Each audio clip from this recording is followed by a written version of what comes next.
โอ้นี่เฮือนมีไอ้เมียทิ้งเนาะคนสติบ่ดีเฮือนนี่ดินเพิ่นเองบ่แม่บ่ดินลูกหน้า โอ้ดินลูกหน้าของครัวลูกหน้าเพิ่นนี่อยู่ไสลูกหน้าเพิ่นนี่ลูกน้ำลูกหน้าเพิ่นนี่ลูกหน้าเพิ่นนี่ไปเอาเมียใหม่ลูกหน้านี้ไปเอาเมียใหม่อ๋อนี่แม่นเพื่อนบ้านเพิ่นเฮือนไกลเฮือนเคียงแต่ว่าบ่พอเพิ่นนี่มีลูกจักคนแม่เรานี่บ่โดยไม่แล้วมีกระต่ายโอ้เดียวต้องลูกหน้ามีลูกหน้าผู้เดียวสำเนาะลูกเราเองบ่มีเนาะโอ้มาบ่พอเพิ่นสำเพิ่นไปหาคอเขาหาคอเขาคือสิฮอแถวบ้านแถวนี้เนาะเขาบ่คอก็บ่ได้แถวนี้ก็ได้แต่เขาทั้งแม่นี่กัน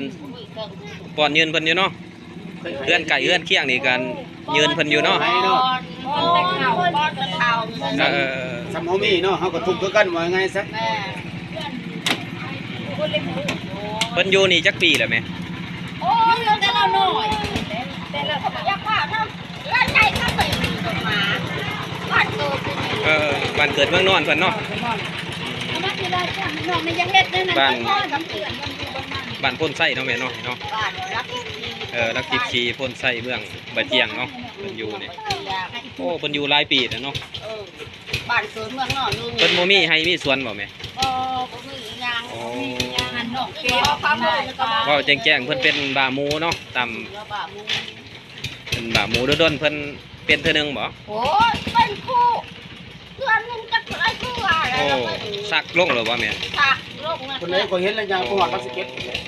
บ้านฮอดบ่ฮอดยางเก็บของไปเลยคันเราได้กินย่างเราไปได้กินยาละงาบยายังแม่เรากินยาละงาบประสาทผู้ใดเอาให้เราซื้อเองเราพอได้แล้วเงินวางฉันเนาะพอได้แล้วก็ไปซื้อเองนี่แล้วก็กระสอบอายุเราประมาณจักปีโอ้ประมาณกินเลยสักตักปะจะไปเด้อปลายปีเนาะมีเท่าทีไปแม่นี่อยู่กำลังก็ยัง50ป่ายลูกหน้าที่ว่า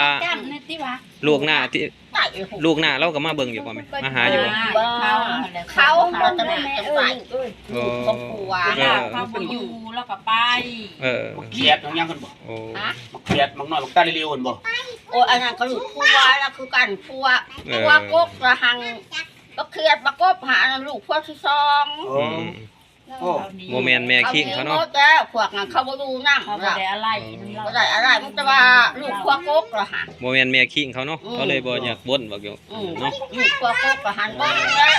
เอาข้าวเอาน้ำเอาของตึ้งเอาเงินมาส่งดินเพิ่นนี่กว้างเติบบ่ดินเพิ่นนี่มั้ยล้มแต่เฮือนล่ะโอ้ล้มแต่เฮือนนี่บ่กว้างเนาะเส้นทางกว้างนี่ก็เฮือนเพื่อนบ้านเพิ่นอีกเนาะแต่หักแล้วคายโอ้เพิ่นขายเนาะหัวละคายหมด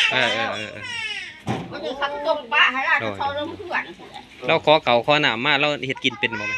โอ้บ้านเขาบ่ให้แล้วเฮ็ดตึ้มบ้านจังซั่นกินแล้วบ้านเราบ่ซักบ้านเราบ่ซักหนึ่งเขาหนึ่งยังเป็นเนาะบางเวลาเราสักหรือว่าเก่าผูกชิบมือก็บ่ได้กินแล้วซ้ำเส้นอยู่หันเลยโอ้วางจ้ะเบิ่งแทนแล้วก็ฮัก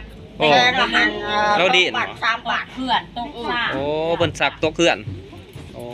ไปไต่ต้นเพื่อนตกซ่านะหมู่คอยอยู่ใกล้นั่นก็บ่หันครับคนแห้งกลมคอยเลยเด้อโอ้เพิ่นคนจอยบ่หรือคนตุ๋ยมั้ยคนเราก็อ้วนพวกแม่นคนปานกลางแม่นเรามาบ่ไปส่องเบิ่งไปส่งมึงเสียอยู่เพื่อนนี่เพื่อนเจ้าไปส่องเบิ่งบ่ทันมาเนาะบ่เห็นเกิบแล้วเนาะนี่บ่เผยว่าสิมาแหวถ่ายคลิปลง YouTube มึงเถื่อมีผู้ใหญ่ใจดีช่วยเหลือเพิ่นขอบคุณทุกอย่างที่สุดบ่มีญาติพี่น้องบ่เห็นเนาะแม่เนาะแรงว่าไฟฟ้าบ่มีติอยู่เดินเมิดไฟฟ้าเพิ่นก็บ่ได้ให้ใช้น้ำเนาะโอ้เราบ่ใช้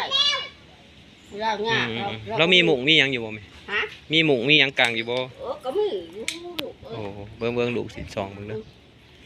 ขึ้นซองเบิ่งเฮือนเพิ่นก่อนโอ้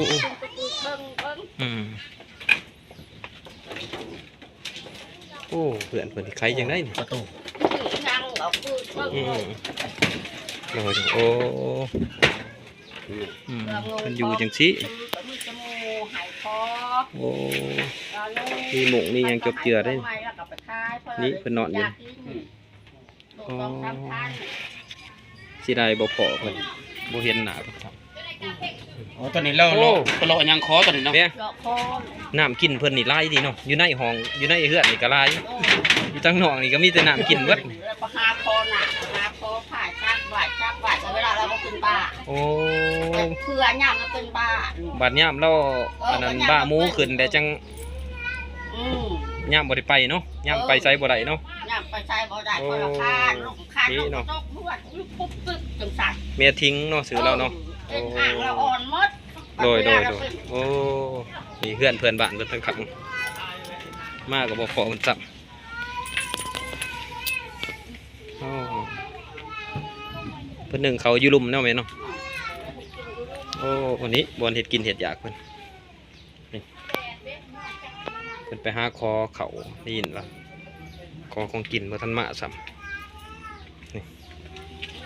หมอแหกแต่กระโปรงเพิ่นโอ้โยน้ำหอนเด้อโอ้สงสัยเพิ่นไปใหม่เด้อนี่กำลังปรุงน้ำหอน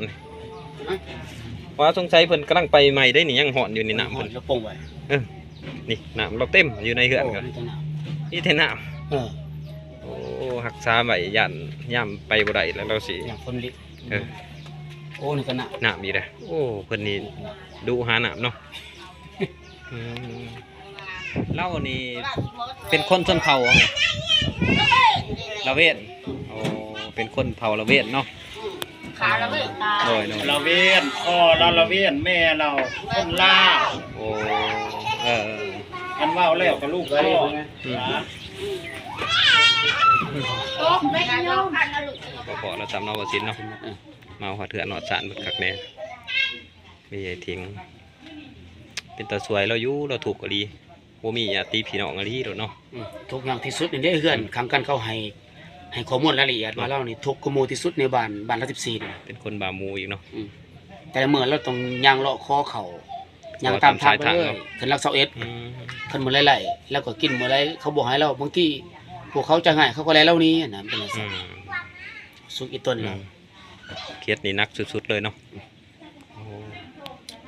เอาเทื่อหน้าจังสิมาหาเราใหม่กลับบ่สินไปบัดนี้ไปเอาขอบใจทุกคนเด้อกลับก่อนบัดนี้